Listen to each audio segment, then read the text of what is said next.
आपल्या आंबेगाव तालुका तसेच गोडेगावचे लोकनेते, माजी जिल्हा परिषद सदस्य, आंबेगाव तालुका पंचायत समितीचे माजी सभापती आणि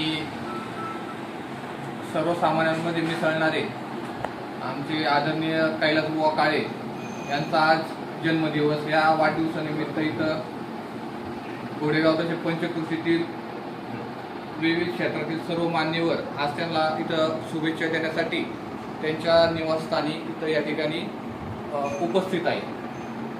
खरं तर मला जेव्हापासून आठवतंय, जेव्हापासून शाळा कॉलेज आणि त्याच्या माध्यमातून जेव्हा मी लोकांमध्ये मिसळायला लागलो, समाजामध्ये यायला लागलो, तेव्हापासून मी एक गोष्ट प्रत्येकाला बोलत आलोय तर जेव्हा बुवा जुनी गोष्ट जर काढली, जेव्हा बुवा शिवसेनेत होते तेव्हा लोकांच्या मोबाईलवर डीपी असायची बुवांची. हे मी बऱ्याच जणांच्या मोबाईलवरती त्यांची डीपी पाहिले होते, जुन्या गोष्टी काढल्या आणि त्याच्यावरून बुवांची क्रेज काय होती समाजामध्ये. आणि बुवा जेव्हा तसेच होते तेव्हापासून ते आत्ताही आहेत. काल पण मी गोडेगावमध्ये फिरताना पाहिलं, बुवांची जी लोकांचे काम करण्यासाठी जी जागा आहे ती फिक्स आहे, ते म्हणजे पिंटू भाऊचं जे दुकान आहे तिथं बुवांची जागा फिक्स असते. बुवांना शोधायचं म्हटलं तर बुवांचं एकमेव ठिकाण म्हणजे पिंटू भाऊंचं दुकान. आणि जी बुवांची यंत्रणा जी काय आलती ते त्याच ठिकाणावर आलती, भले ते राजकीय क्षेत्र असू, सामाजिक क्षेत्र असू किंवा कोणतंही असू. खरं तर बुवांना जेव्हा जेव्हा संधी भेटली जिल्हा परिषद माध्यमातून, पंचायत समितीच्या माध्यमातून, तर बुवांनी त्यांचं जे काही कार्य आहे त्या कार्याची सुनूक या संपूर्ण समाजाला दाखवलेली आहे. एवढ्या राजकीय त्यांच्या कालावधीमध्ये जेवढं शक्य असेल तेवढं बुवांनी काम केलेलं आहे. आणि कधी हे काम करताना बुवांवर कोणते कधी राजकीय आरोप कधी झाले नाही माझ्या माहितीप्रमाणे. त्यांनी त्यांच्या राजकीय पदाचा वापर फक्त त्यांच्या सामाजिक कार्यात व त्यांच्या पक्षाच्या निवडणुकीच्या माध्यमातून निवडून आल्यानंतर त्यांनी विविध गावांमध्ये भले ते रस्त्याची कामं असू, विविध कामं त्यांनी केलेली आहेत. आणि त्याचंच फलित म्हणून जेव्हा जेव्हा एखादं इलेक्शन येऊ, बुवांचं नाव जर आघाडीवर असलं, भले ते तिकीट देण्यामध्ये असलं, तर बुवांना तिकीट भेटलंच जातं. कारण की का तर त्यांनी त्यासाठी केलेलं त्यांचं कार्य. मी इथून मागचा त्यांचा जेव्हा वाढदिवस होता, मी त्यावेळी बोललो होतो का पुढची गोष्ट काय असेल मला माहित नाही, किंवा आता शिवसेना राष्ट्रवादी एकत्र आहे किंवा काय. मी प्रत्येकाला सांगतो बुवांनी मला तरी असं वाटतं की जिल्हा परिषदला परत उभं राहावं. माझी इच्छा आहे.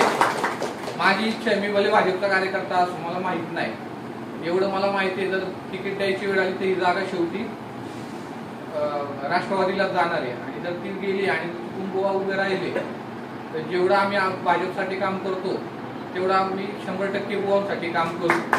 आणि त्यांचे जे असे समाजासाठी काम करतायत त्यांनी त्यांचं असं काम चालूच ठेवावं. त्यांच्या मागे त्यांचे कार्यकर्ते आहेत, सर्वांचा त्यांना पाठिंबा आहे.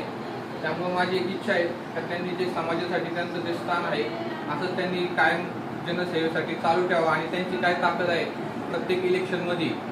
माझ्या मते आता सोसायटीचं इलेक्शन झालं, संपूर्ण पॅनल निवडून आलं, त्या पॅनलच्या माध्यमातून त्यांना सगळ्यांची मदत झाली आणि संपूर्ण पॅनल निवडून आलं. जे जे इलेक्शनमध्ये बुवा उभे राहतात त्यांची प्रत्येक यंत्रणामुळे त्यांचा पूर्ण गट निवडून येत असतो हे त्यांनी दाखवून दिलेलं आहे.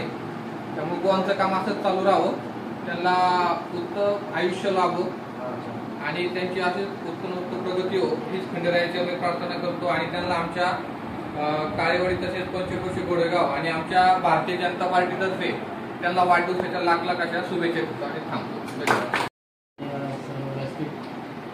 या ठिकाणी बुवांच्या बाबतीत जर बोलायचं ठरलं तर जसं मला कळतंय तसं ह्या गोडेगावच्या जडणघडणीमध्ये, गोडेगावच्या विकासामध्ये बुवांचा एक मोठा खारीचा वाटा आहे.